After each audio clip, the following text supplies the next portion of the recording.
ચરિત્ર ચાલી રહ્યું છે હરિબાબાજીનું. હરિબાબાજીના ચરિત્રમાં આપણે આગળ વધીએ તો હરિબાબાનો વૈરાગ્ય એટલો વધી ગયો કે ઘરના કોઈ પણ લોકોને કીધા વગર એ કાશી ચાલ્યા ગયા. કાશી વયા જાય છે, કોઈને કહેતા નથી, ઘરના કોઈ લોકોને જણાવતા પણ નથી. અને આમ પણ વૈરાગ્ય લઈને નીકળવું હોય ને એને કોઈને જણાવવું ન જોઈએ. જણાવો ને તો એ તમને ત્યાંથી પાછા તેડી જાય. એટલે અહીંયા જેને વૈરાગ્ય લઈને સંન્યાસી બનવું છે એની વાત છે. બાકી જેને ઘર ગૃહસ્થીમાં રહીને ભજન કરવું હોય એની વાતો અલગ છે. પણ કોઈને સંન્યાસ લેવો હોય તો આ રીતે નીકળી જવું જોઈએ. તો એ કાશી ચાલ્યા આવે છે અને કાશીમાં આવી અને પોતાના પાસે જે સામાન હતો એ સામાન એને દીન દુખિયાઓને વેચી દીધો. કારણ કે સંન્યાસી માટે નિયમ છે કે લાલ કપડા સિવાય અને એક દંડા સિવાય બીજી કોઈ વસ્તુનો સંગ્રહ ન કરે. વધુ સંગ્રહ કરવો છે કમંડલ રાખવાનું પાણીનું, પણ બીજા ધનનો સ્પર્શ ન કરવાનો હોય, ભિક્ષા માંગીને જીવવાનું હોય એટલે એને ચૂલો પેટાવાનો ન હોય, એવા બધા નિયમ છે સંન્યાસીના. એટલે આમને કાશીમાં આવીને બધું દીન દુખિયાઓને વેચી દીધું અને પોતે સ્વયં સંન્યાસ લઈ લીધો. અને સંન્યાસ લઈ અને દ્રૌપદી ઘાટ ઉપર, કાશીમાં દ્રૌપદી ઘાટ છે, ત્યાં એક ગુફામાં રહીને તપસ્યા કરવા માંડ્યા. અને સપ્તાહમાં એક દિવસ માટે મધુકરી જાતા. રોજ રોજ ભિક્ષા માંગવા પણ જાતા નહીં, કારણ કે રોજ રોજ ભિક્ષા માંગવા જવામાં એને આળસ આવતી હતી. એટલે હપ્તામાં એકવાર ભિક્ષા માંગી આવે અને એ રોટલીઓને છે ને લપેટી કપડામાં અને રાખી દેતા. અને ઈ રોટીને પછી કાઢી અને પાણીમાં બોરી બોરીને ખાઈ લેતા. બસ દિવસની 2-3 રોટલી ઈ જ એનો ખોરાક હતો. પછી આખો દિવસ એ કઈ ખાતા નહીં. આવું એનું વૈરાગ્ય વાળું જીવન, કઠિન વૈરાગ્ય વાળું જીવન. આજે જ અમારા બાબા કહેતા હતા કે ભક્તએ ક્યારે એમ નહીં માનવાનું કે મને કષ્ટ નહીં આવે. ઘણા લોકો એમ વિચારતા હોય છે હવે તો અમે પ્રભુના શરણે પહોંચી ગયા, પ્રભુની માળા ચાલુ કરી દીધી, હવે તો પ્રભુની કૃપા એવી થશે કે જીવન આખું સુખમય બની જશે. બાબા કે ના ના ના ના, ઈ વેમમાં રહેતા નહીં. ભગવાન પણ અહીંયા આવે છે તો કષ્ટ સ્વીકારવા પડે છે. અમારા બાબાએ ઉદાહરણ દીધું, રામ આવ્યા તો કેટલા કષ્ટ સ્વીકાર કરવા પડ્યા અને સીતાજીને તો જીવનભર કષ્ટ જ રહ્યા. ભગવાન પણ ધરતીમાં આવે છે તો એને કષ્ટ સ્વીકારવા પડે છે. હા, ઈ વાત અલગ છે કે એની ઊંચો દરજ્જો હોય એટલે કષ્ટમાં હરખશોખ ન કરે, ઈ વાત આખી અલગ છે. પણ કષ્ટો તો ભગવાનને સ્વીકારવા પડે છે. એટલે કોઈ એમ નહીં માનવાનું કે ભક્તિના માર્ગમાં પગ મૂકતા વેત જ બધા પ્રકારના સુખ મને આવી જશે. અનેક પ્રકારના કષ્ટો આવશે, કસોટીઓ આવશે, કોણ જાણે શું શું આવશે. માયા પછાડશે વારંવાર, એની સામે લડવાનું છે, દુશ્મનો સામે લડવાનું છે, બહારના શત્રુ સમાજ બધા સામે લડી લડીને પાર નીકળવાનું છે. અને એ પારે કઈ રીતે નીકળવાનું છે? સબકે પ્યારે સબસે ન્યારે, બધાના પ્યારા બનીને, મીઠી વાણી બોલીને, બધા પાસે હાથી હાથી કરી પ્રેમથી આમાં ભક્તિ માર્ગમાં પાર નીકળવાનું છે. કારણ કે તમે કોઈ હારે વેર વિરોધ કરો તો પાછો ભક્તિ એની મનાઈ કરે છે કે વેર વિરોધ કરતા હોય એ ભક્તિ ન કરી શકે. એટલે વેર વિરોધ કર્યા વગર મોઢું હસતું રાખીને બધા યારે મીઠો વ્યવહાર કરીને અંદરથી વૈરાગ્ય કરીને પાર નીકળવાનો છે. એટલે ભાઈ કષ્ટ તો છે જ. આ માર્ગની અંદર અનેક પ્રકારના કષ્ટો આવતા જ હોય છે.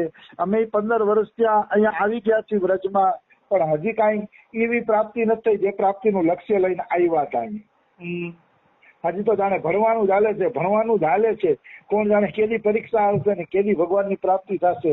હજી અમારે પણ વાર છે, અમે તો ચોખ્ખું જ કહીએ છીએ.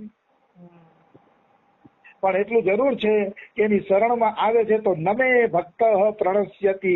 ગીતાજીમાં કીધું છે મારા ભક્તનું પતન નથી થતું. એટલે ભગવાન ધીરે ધીરે ઉભા કરે છે. ઉભા કરીને એને આગળ લઈ જાય છે, એમાં કોઈ એટલે કોઈ શંકા નથી. પણ એટલું જરૂર છે કસોટીઓ બધાઈને આવે છે. સંસારીને એ પ્રકારની કસોટી આવતી હોય ભક્તિમાં, અમારે એ પ્રકારની આવતી હોય.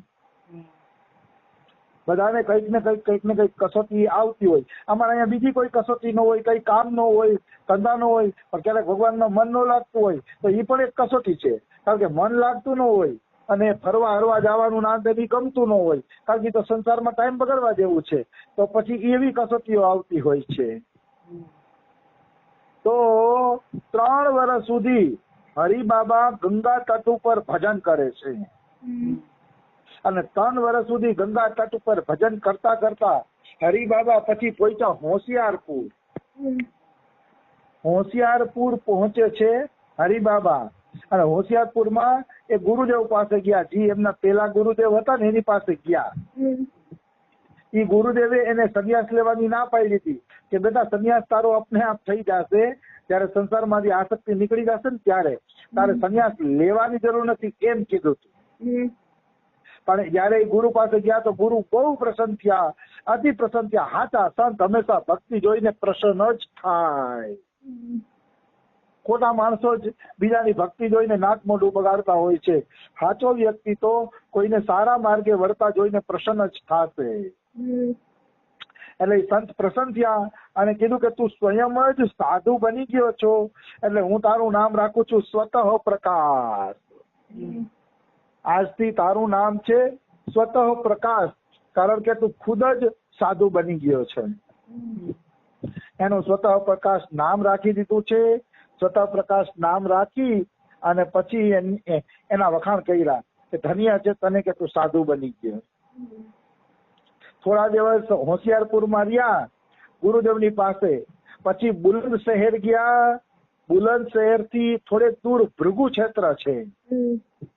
એ ભૃગુ ક્ષેત્ર પાસે ગંગાજીનો મસ્ત કિનારો છે, ત્યાં પોતે ગયા. ત્યાં એને ઉડિયા બાબા અને અચ્યુત મુનિની ભેટ થઈ. તો અચ્યુત મુનિ વેદાંતી હતા અને ઉડિયા બાબા આમ તો વેદાંતી હતા પણ ભક્તિ માર્ગના ઉપાસક પણ હતા. એટલે અચ્યુત મુનિ પાસેથી આ વેદાંત અધ્યયન કરવા માંડ્યા આપણા હરિબાબાજી. વેદાંત ભણતા હતા, પણ જો જે ખાતાનો જીવ હોય છે ને ધીરે ધીરે ધીરે એને એવો સંગ મળી જ જાય છે, અને એ સંગ મળી જાય છે એટલે પાર નીકળી જાય છે નિશ્ચિત. એમાં કોઈ એટલે કોઈ પણ પ્રકારની શંકા નથી. તો આ વેદાંત શીખતા હતા એવામાં વર્ધામાં હનુમાન ગઢી નામનું સ્થાન છે. હનુમાન ગઢી અયોધ્યામાં પણ છે, પ્રખ્યાત તો અયોધ્યાની જ હનુમાન ગઢી છે, પણ વર્ધામાં પણ હનુમાન ગઢી નામનું એક સ્થાન છે, જ્યાં સમર્થ ગુરુ રામદાસ સ્વામીની પરંપરા અનુસાર શ્રી રામ જય જય રામનું અખંડ કીર્તન થતું. સમર્થ ગુરુ રામદાસજી એટલે શિવાજીના ગુરુજી, એમની પરંપરાના સંતે ત્યાં શ્રીરામ જય રામની એક અખંડ કીર્તનની ધૂની ચાલુ કરી દીધી.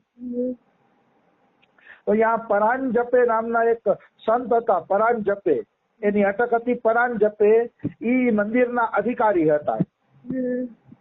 અને ત્યાં કીર્તનમાં ગયા ને તો હરિબાબાએ જિંદગીમાં પહેલી વાર કીર્તન સાંભળ્યા. અત્યાર સુધી તો વેદાંત જ સાંભળતા હતા, ભગવાન નિર્ગુણ છે, નિર્વિશેષ છે, ભગવાન ખાલી પ્રકાશ સ્વરૂપ છે, ભગવાનના કોઈ અવતાર નથી. અત્યાર સુધી એને વેદાંત જ સાંભળ્યું હતું. પણ હવે જયારે ઈ આ વર્ધામાં હનુમાનગઢીમાં આવ્યા અને એને શ્રીરામ જયરામનું કીર્તન સાંભળ્યું ને, એના હૃદયના તાર ઝણવણવા માંડ્યા. જેમ સિતારના તાર ઉપર હાથ પછાડીએ એટલે સિતાર ઝણાટી બોલાવે, એમ શ્રી રામ નામના કીર્તન થી હરિબાબાના હૃદયના તાર ઝણઝણવા માંડ્યા. એને એવું લાગ્યું કે ઓહો, આટલી મજા તો વેદાંતમાં કોઈથી નથી આવી. કીર્તનમાં એ આમ આનંદમાં આવીને ઝૂમીને કીર્તન કરતા હતા. તો કીર્તનમાં એને એટલો રસ આવ્યો, એને એમ થયું કે આટલો રસ તો મને કોઈથી વેદાંતમાં નથી આવ્યો. એવો એને કીર્તનની અંદર રસ આવ્યો હરિબાબાને. કારણ કે મૂળ છે ને એ ભક્તિ માર્ગના જ જીવ હતા, એટલે વેદાંત ભણતા ભલે પણ એનું મન નહોતું લાગતું. મનને એમ થતું હતું કે હજી કાંઈક ખૂટે છે, હજી કાંઈક ખૂટે છે. અને એના મનને જે ખૂટતું હતું ને એ વર્ધાના હનુમાનગઢીમાં કીર્તન દ્વારા પૂર્તિ થઈ. મજા આવી ગઈ. રાધા બાબાનું એવું થયું હતું.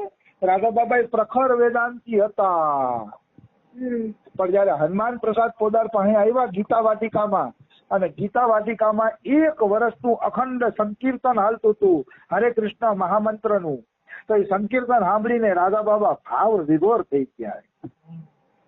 રાધા બાબાને એક પ્રકારનો ભાવ આવી ગયો. કહેવાનો ભાવ શું છે? ભગવાનનું નામ જ એવું છે કે જયારે કાનના રસ્તેથી હૃદયની અંદર જાય છે ત્યારે હૃદયનો કગડો સાફ કરી નાખે છે અને હૃદયની અંદર એક આનંદની લહેર ઉત્પન્ન કરે છે. ભગવાનનું નામ એવું છે, ભગવાનના નામની શક્તિ એવી છે કે જેનું એમ કે કોઈ પણ પ્રકારે વર્ણન થઈ શકે નહીં. જે લોકોએ ભગવાન નામનો આશ્રય લઈ લીધો ને, હું તો એમ કઉ છું કે કળિયુગનું છેલ્લું સાધન ભગવાન નામ જ છે. ભલે કોઈ ગમે એટલા વેદાંત ભણી લે, ગમે એ કરી લે, એને ભગવાન નામ ઉપર તો આવવું જ પડશે. ભગવાન ઉપર શ્રદ્ધા ભરોસો રાખવો જ પડશે, કારણ કે જીવ ભગવાનની કૃપાથી જ ભવસાગર પાર લાગે છે, ચાહે કોઈ ગમે એટલો બ્રહ્મનો વિચાર કરી લે. કૃપા વગર પાર લગાતું નથી. કોઈ પણ બ્રહ્મજ્ઞાની એમ કહેતા હોય અહમ બ્રહ્મસ્મી, તો મારે એનો પહેલો જ પ્રશ્ન એ કરવાનો થાય કે તમે બ્રહ્મ છો તો તમારા જીવનમાં દુઃખ શું કામ આવે છે? તમે બ્રહ્મ છો તો આખા સંસારને તમે કેમ હલવી શકતા નથી? તમે બ્રહ્મ છો તો તમારા દાઢીના વાળ સફેદ શું કામ થાય છે? એ કેમ કાળા રાખી શકતા નથી? કોઈ બ્રહ્મ નથી. બ્રહ્મ તો એક ભગવાન જ છે. આપણે તો બધા એની નીચેના જીવ છીએ, ભગવાનની નીચેના જીવ છીએ. હા, એ વાત અલગ છે કે સુદામાની જેમ ભગવાન ભક્તને મોટો બનાવી દે, ભક્તને માન આપે, એ અલગ વાત છે. બાકી તો એક વાત હું છાતી ઠોકીને કહું કે બધા ભગવાનના દાસ જ છે. જીવે સ્વરૂપ હરે નિત્ય કૃષ્ણ દાસ. ચૈતન્ય ચરિતામૃતની અંદર આવે છે, જીવનું સ્વરૂપ જ છે કે નિત્ય એ ભગવાનનો દાસ જ છે. ભગવાનનો બાપ કોઈ જીવ બની જ ના શકે. તાય ગમે એટલા અહમ બ્રહ્મસ્મી કહેતા હોય ને, શક્ય નથી, સંભવ નથી.